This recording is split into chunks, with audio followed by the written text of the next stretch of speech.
So toxic masculinity, being a man these days, it's bloody hard, isn't it?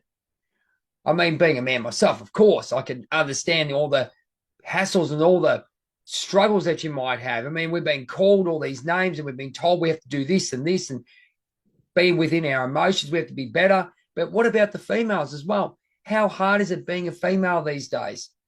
Are you up against it, against other females, or is it males, or is it just society in general?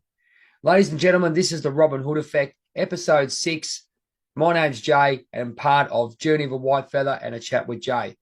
So I had a chat to my mentor, Greg Riley from 5 Dimensions, big shout out. And his question was, how did you become the person that you are and actually want to be a better person and be a better man or be a better human being or just be a better version of yourself? And that's a big one these days. Okay, we went through a time where they go, you have to give your emotions out and all this kind of stuff. Look, men have emotions. There's no doubt about it. Okay, but the way that they were going on about you have to be open about your emotions and all those things, there's a time and a place, and this is where my journey went. Now, they ask you about telling your partner and all those kind of things. Yes, you should be absolutely honest with it, but you can't forget that women get on with women and men get on with men and they understand. Take that away and have a think about it. This is where Greg Riley came in for me.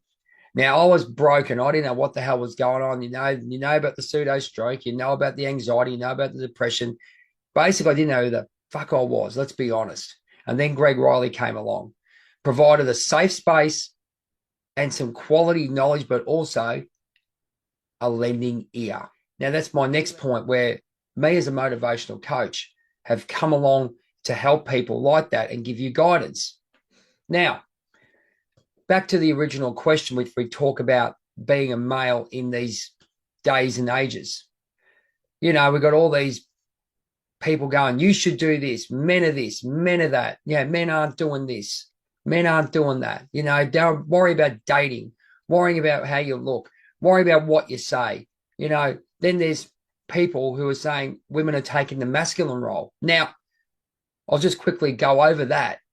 There is 2 types of energies, masculine and feminine. Now, to get it exactly right, we both sexes, male and female, have these spiritual traits. They have masculine energy and masculine traits and feminine traits. We look at the biological sex of a male.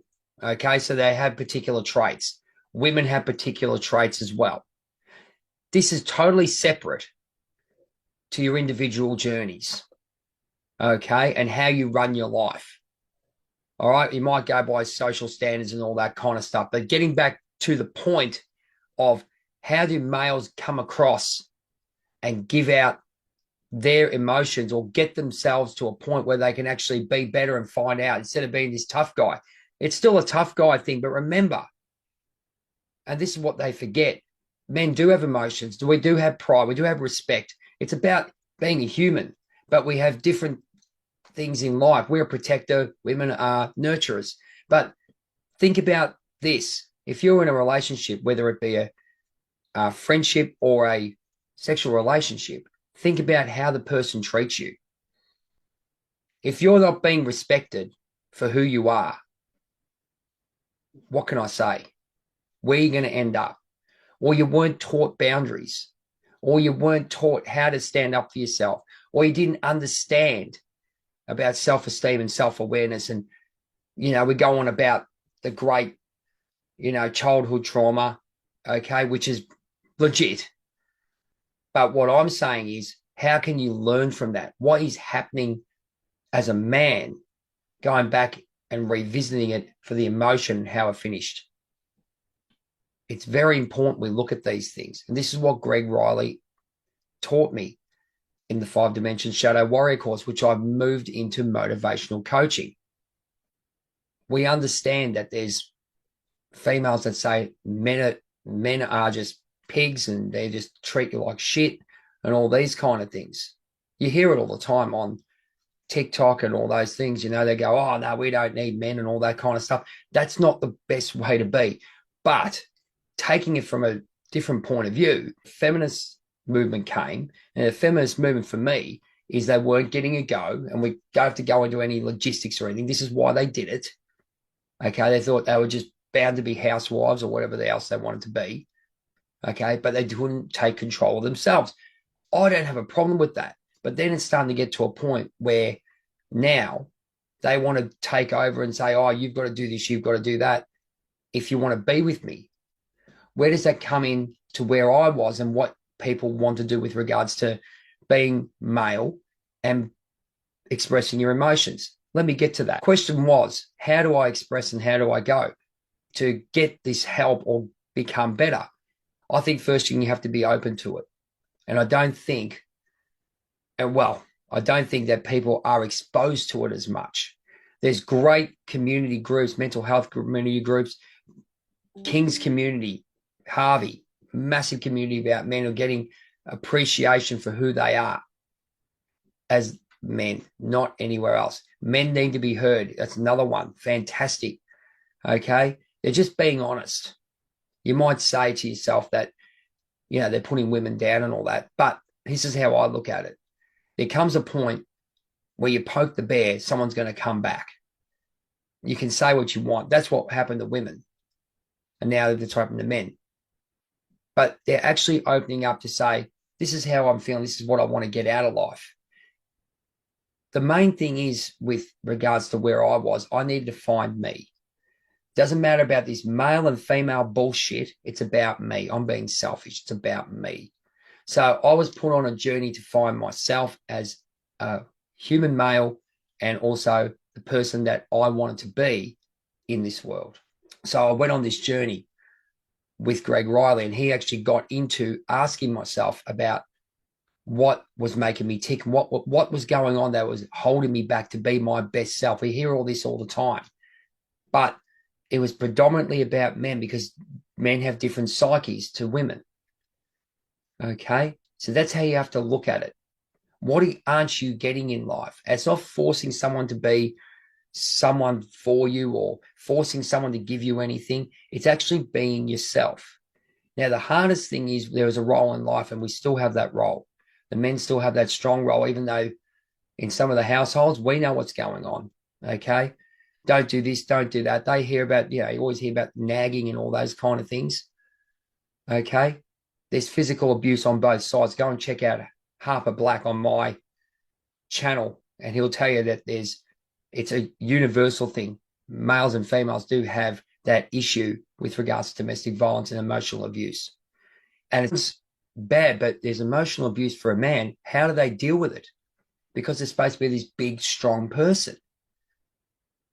But copying it from a person that you attracted. So if you're in this situation, what do? You have to look at yourself and why are you attracting these same people, whether it be man or woman, they're still treating you like crap. That's a reflection on you. Why are you attracting these kind of people into your life, whether it be a relationship, friendship, whatever? As a man, what's happening? As a human, what is happening? But as a man, what we have to do is we have to look at why we are feeling like shit. Okay? We see all this stuff happening in the media, and you can blatantly see what's going on, okay? There's nothing wrong with having a strong, successful female. Absolutely no problem. But the way they have taken it and pushing men down, the one the men go, I don't give a shit anymore. I'll just go and do my own thing. And then they got the FB or 4B movement. Okay, I'm not going to date men anymore. Yeah, go for it. Do what you want. This gives men a chance to find a good women. There's some fantastic women out there. They really are. They're standing up. And it's probably more than what I believe, because you only see a portion on the TikToks and the social medias and all those kind of things, and the mainstream media, which is absolutely corrupt. We know that. They just put things on for their own betterment, if you get where I'm going. So we see, as a man, what are you looking to do as a person? Remember, it's about being you and being a person. You might attract these people into your life, and you have to be aware of it. And the thing is, they come out and say, oh, you got to express your emotions and all those kind of things. That is bloody fantastic. What do you do afterwards? What the hell are you doing afterwards? And do you have a safe space to do that? And the biggest thing, as I always say, there's two things in life: breathing and trust. Okay. You give your trust to someone screws you, what happens? So to actually allow someone to come in and allow you have to trust yourself to allow other people to see what's really inside you. There's your bloody problem. And this is where the great men's group, like what Greg Riley had, and also King's Community, are allowing men to express freely. Now, there's going to be people there, oh, she's a cow, he's a cow, oh, I got screwed over, all that. That's fine. That's an expression of emotion. Okay. But what about you? What does it say about you? And this is what people have to understand, especially men, that something's going on here. Why aren't I happy? Is it, oh, I want to go and, go on a be single and do what single people do. And we know what that is. Okay. If you want to do that, we want to go on holidays and live your fulfilled life. But let's look at it logically, ladies and gentlemen.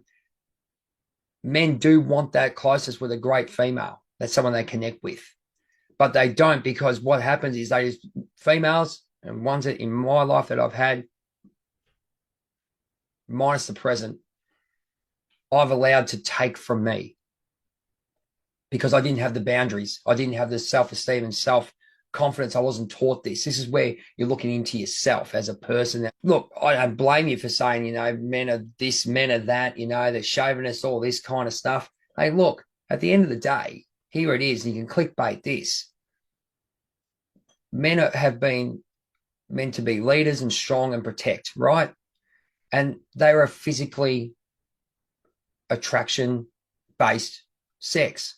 They see a nice-looking lady, compliment them. It was wolf whistling, okay, whatever, okay, maybe gone a bit too far, but that doesn't mean you can go and have a look and say, oh, she's hot, and then go and ask them for a date or anything. It doesn't mean anything like that. It's acknowledgement, okay? But it's got to a point where, it's gone over the step where some women aren't feeling safe with it.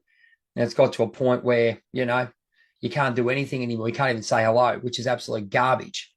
It's you have to come back to the median. Coming back to being a man, that's a good thing, because then you can work on yourself and get your value. So what do you have to do? What did I do? Actually, what I did was just basically strip back the layers and went inside myself and just said, right, what the fuck is wrong? Why am I having these anxiety attacks? Why did I have a pseudo stroke? Why did I have some sort of depression? Because I was bloody unhappy, mate. And whether you're a man or a woman doesn't bloody care. The emotional side of things for me was to get into a safe space where I could express and just have some support and some tools to express and make myself a better person, get my energy levels up, be happy, attract different people. But you have to have a teacher there to do that. And that's what I've moved into, motivational coaching.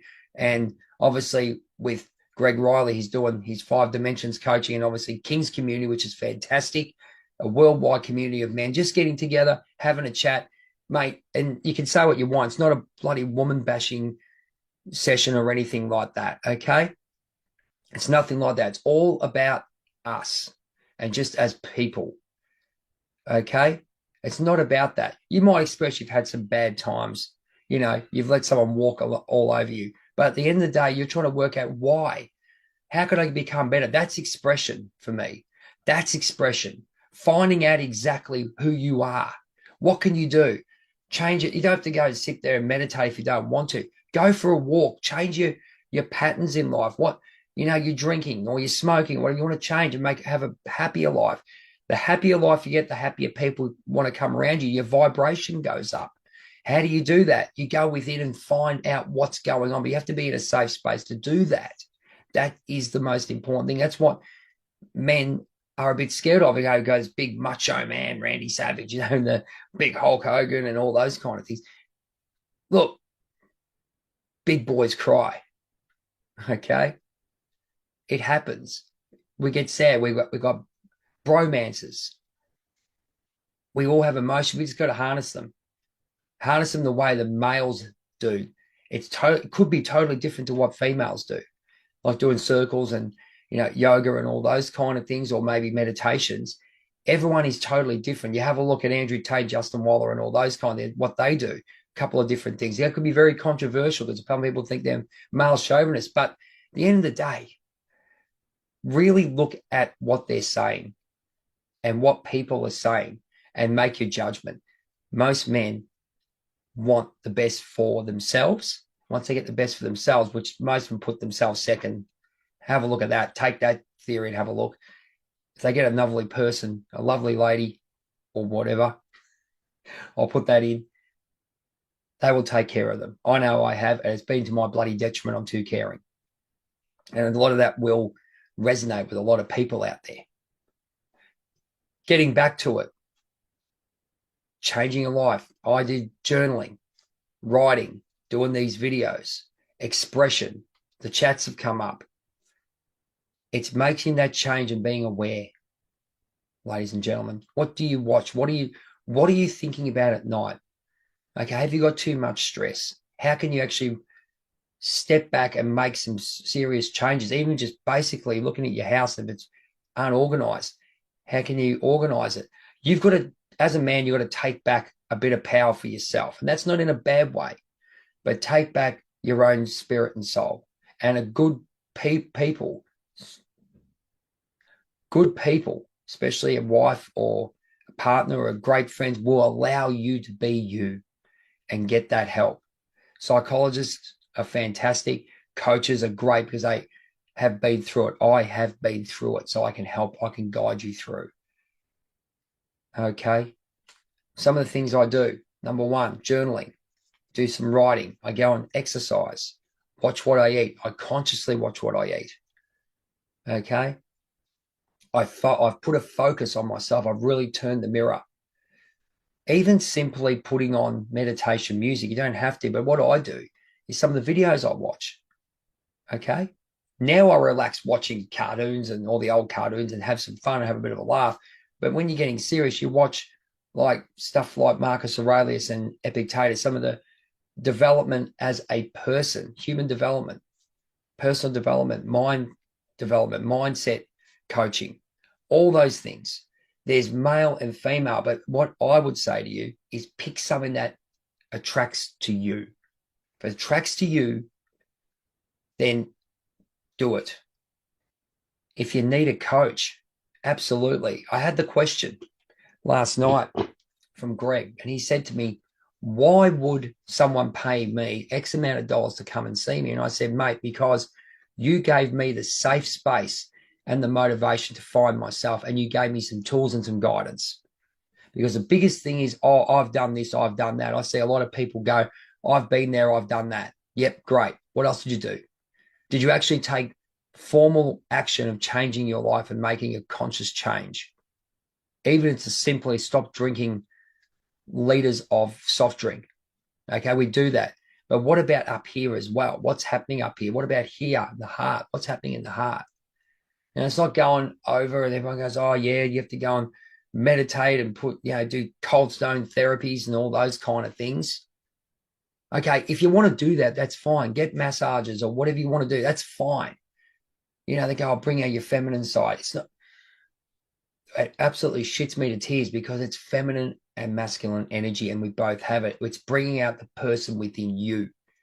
And people don't trust a lot of people these days. And this is where a great coach will trust and will gain that trust. And when that trust is given to you, like it's given to me, I will respect it like the gold in my hand. It's the most precious thing you can give. And the greatest gift is you finding yourself and making you move from there. So you might be lost. How do you change? It's not a snap decision. It took me 5 years. It's taken me ongoing 5 years. And believe me, all the writing, changing what I watch, and it's so hard because you're changing your program. Remember, just pretend you've got a program on your computer and it's been running so on, and you've got to change it. So you got to start to learn again. That's all it is. But it's so hard because we've got the ego involved, and we've got so much stuff outside, like consumerism, and we've got to beat the Joneses, and we've got so much pressure with social media and all this stuff to control what you're doing and what you enjoy is so hard, but you got to take it back to the heart. And everyone says that, but it's so important. And you got to choose what you do. I'll give you an example of something you should watch, which really, really will help you. If you want to get some clips, I'll put one up now. Too Hot to Handle. You might think it's one of those shows where it's a, oh, here we go, it's another one of these pickup shows and all that crap. So I sat and watched this. I watched 5 seasons, and it's the most, I guess, one of the best shows I've ever watched in a way of personal development, turning people who have the party lifestyle, or, you know, I want to do this, I want to do that. Let's say living in their ego, to actually looking and being a respectful person for themselves and wanting more in their life. And what they did was they said, no touching, no, you know, no touching, no fondling, all those kind of things, so you get fined, right? But at the end of the day, they did that. And you see the kind of people that were coming and going, okay, they actually, when something was actually forcibly taken away and you put into a situation where you have no choice, where Greg put me in no choice, I basically had to go into this course with basically, here you go, okay, I've got no idea what's going to happen. And then deal with the consequences. This is where a coach comes in, okay, or a mentor, or whatever you want, or a friend, or someone who understands. And the only way you can really do it, you can study it, which is great, but also if you've experienced it, even better. So go and watch Too Hot to Handle and see how you go from there. And as a man, you can see the way they're changing, the way they look, the way they introduce some spiritual techniques and all those fun. But guys are looking, going, oh God, what's this garbage? By the end, they actually sat down and looked and, okay, we'll just have a look at it. You don't have to embrace it, go, oh, this is the best thing since life. It's be having an open mind to have a go. All right. And you don't have to impress everyone. Impress the next woman next coming down, or impress your best mate. It's about you. If you take that power back, and you don't, and the other thing is, ladies and gentlemen, you don't have to go and tell anyone about it if you don't want to. Because I know there's a tall poppy syndrome out there. What are you doing that shit for? Okay, a lot of stuff that people don't know about me until now, especially I'm writing a book, Journey of a Whitefeather. Go and have a check it out. It's up there on the screen now. They don't have a clue what I'm doing because I only trust in certain people, and that's fine because it's all about me and getting my life up. So if you're a man out there and you have some issues, or you want to change, you've got anxiety, you've got issues, or you've got, you know, depression, or you've got pressure upon yourself, or you just want to be better. You go, hang on, there's more to life. Let's use that word. I want you to go and give me a call or watch a couple of videos. Change your mindset. That's your first thought. And write down the 3 things you are grateful for in your life every single day. And then go in the mirror and tell yourself, I love you, and see how hard that is. And just a hint, just thinking. When you write, I am grateful for, write, I'm grateful for breathing. That's your first one. Think about that one. So, ladies and gentlemen, this has been the Robin Hood Effect, episode 6. So hopefully you enjoyed this episode. If you want to continue to watch and join me on my journey, please like, subscribe, and share. Let's say thank you for people who have come on. I chat with Jay, all the people I connect with. It's an honor, and I'm very grateful to have you on board. And just to finish with, of course, my hero, Bret the Hitman Hart. Met him on my 50th birthday, 2 days after. And his quote is always be, the best there is, the best there was, and the best there ever will be. This has been the Robin Hood Effect, episode 6. We'll catch you next time.